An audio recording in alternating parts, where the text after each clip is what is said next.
হে জগৎবাসী, আপনাদের সকলের শান্তি কামনা করে আজ একটি আলোচনা নিয়ে আসলাম। সে আলোচনাটি হলো যে শয়তান বিষয়টা।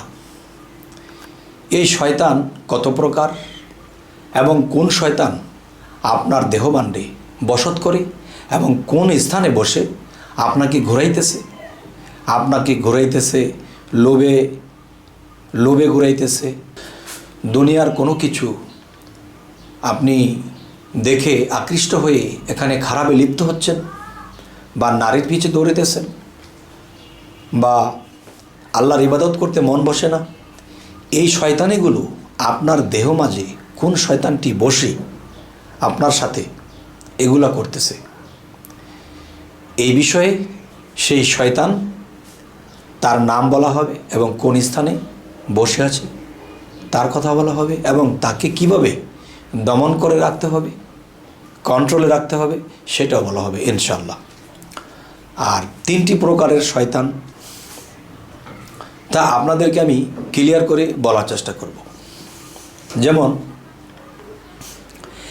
এক শয়তান দুনিয়ার গোড়া, আরেক শয়তান মারছে ওরা, আরেক শয়তান খুবই বুড়া, বানছে কেবল ঘর বাড়ি।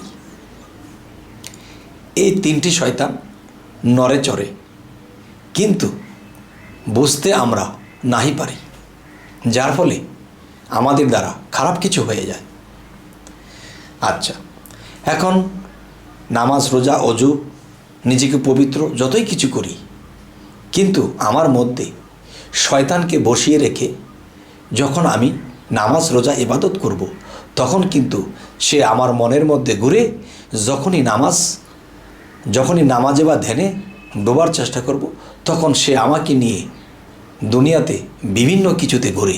আরও একটি বিষয় হলো যে মূলত বুঝে নেবেন যে কোন শয়তান মারছে ওরা এবং কোন শয়তান দুনিয়ার গোড়া এবং কোন শয়তান এতই বুড়া বাঁধছে কেবল ঘর বাড়ি।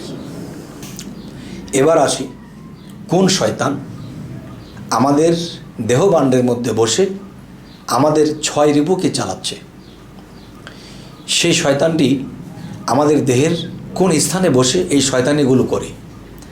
দেখবেন মানুষের দেহের মধ্যে যেরকম 6টা লতিফা আছে, আর এই 6টা লতিফার জিকির যারা জারি করতে পারছে তাদের ইহকাল পরকাল ধন্য হয়ে যাবে, তারা পবিত্র মানুষ হয়ে যাবে, আর তাদেরকে আল্লাহ বন্ধু বলে ডাকবে। আর আল্লাহ বন্ধুদের কথা কি বলেছে?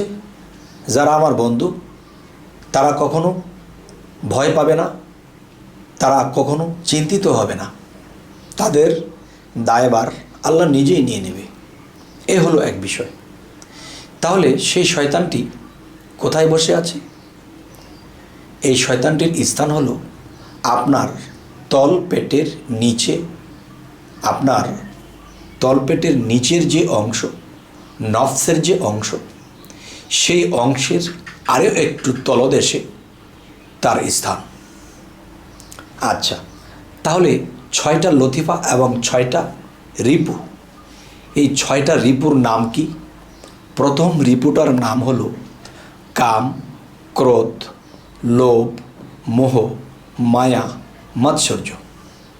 আচ্ছা, তাহলে বোঝা গেল 6টা রিপুর যে মাস্টার বা হেড তিনি হলো কাম। আর এই কামের যে স্থানটা মানবদেহে, ঠিক সেখানে একটি শয়তান নড়াচড়া করে। যেরকম আপনি যখন দেখবেন ভালো দিকে মন দিয়েছেন, এর মধ্যে চোখ পড়েছে একটা খারাপ দিকে, তখন দেখবেন সেখানে কিছু একটা নড়ে চড়ে উঠেছে, মনের মধ্যে ঘোরপাক, আর সেখানে যে স্থান সেটা হলো নাপাক। তখন মানুষের মাথায় দেয় পাক, মানুষ তখন নিজের দিশে হারিয়ে তখন সেই শয়তানের নাড়াচাড়া সহ্য করতে না পেরে তখন কি করে, যে কামের পরে আসছে কি ক্রোধ, এরপরে লোভের সৃষ্টি হয়। লোভ, কাম, ক্রোধ, লোভ, মোহ, মানে ওই জিনিসের দুনিয়াবি লোভ লালসার মোহে যখন পড়ে যায় তখন কি হয়? কাম, ক্রোধ, লোভ, মোহ, মায়া, মাৎসর্য। তখন সে একটা মায়া, দুনিয়ার লোভান্বিত হয়ে সম্পদের প্রতি, বিভিন্ন নারীর প্রতি যখন তার একটা অন্ধকারের মায়া তার মধ্যে গ্রাস করে, তখন কি হয়? তখন দেখা যায় যে তার আভিজাত্য করার জন্য তখন খুন খারাপি করতে পারে, তখন সে মানুষের ক্ষতি করতে পারে। সুন্দরী রূপসীর দিকে সে লোভে আকৃষ্ট হয়ে তখন দিন দিন জাহান্নামের দিকে যেতে থাকে। তখন ঘটনাটি কি হয়? তখনই সেই মানুষটি আস্তে আস্তে শয়তানের রং ধারণ করতে থাকে। তাই আমাদের যেই তলদেশে যেখানে শয়তানের স্থান, সেখানে থেকে সে চাবি মারে, আর এদিক দিয়ে তার 10 ইন্দ্রিয় কাজ করে, মনের সাথে মিলে তখন বিবেক হাফ ফিল করে এবং মন শয়তানের কথায় চলতে থাকে। তখন মন যা চায় 10 ইন্দ্রিয় তাই চালায়। তখনই দিন দিন আমার দেহরাজ্যের অবস্থা খারাপ হয়ে যায়।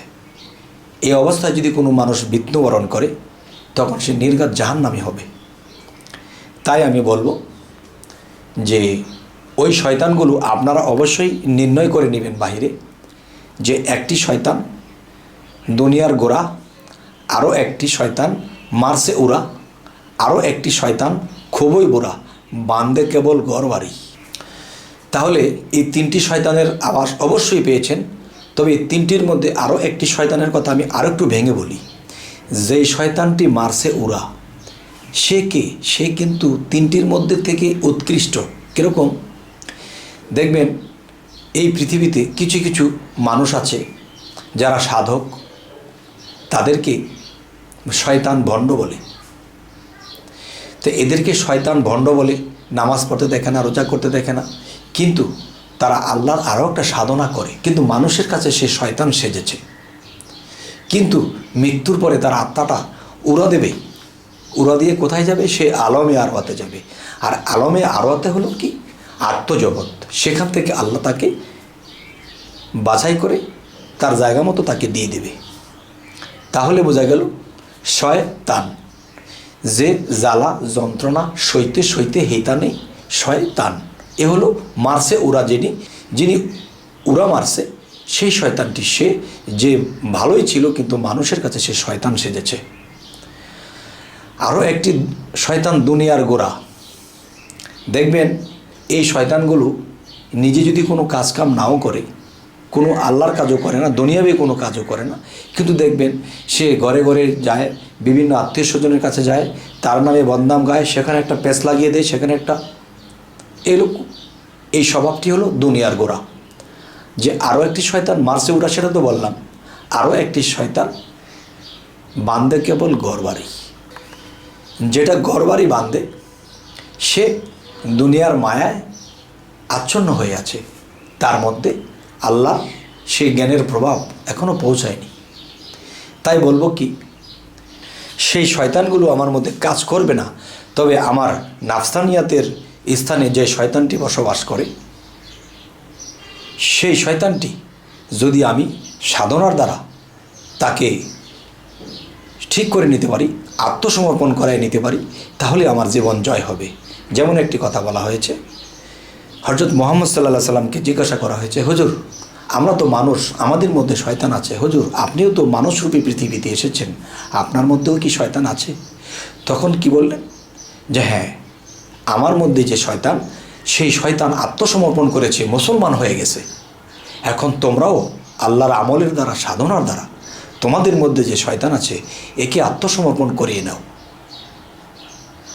একে যখন আত্মসমর্পণ করে নেবে, তোমার শয়তানও মুসলমান হয়ে যাবে। তখন তোমাকে সেই শয়তান আর কখনোই ডিস্টার্ব করবে না, তখন আল্লাহর পথে তুমি অগ্রসর হয়ে যাবে। তবে হে জগতবাসী, আজ এই কথাগুলো বলে রাখবো।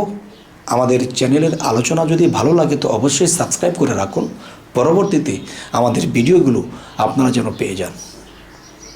আল্লাহ হাফিজ।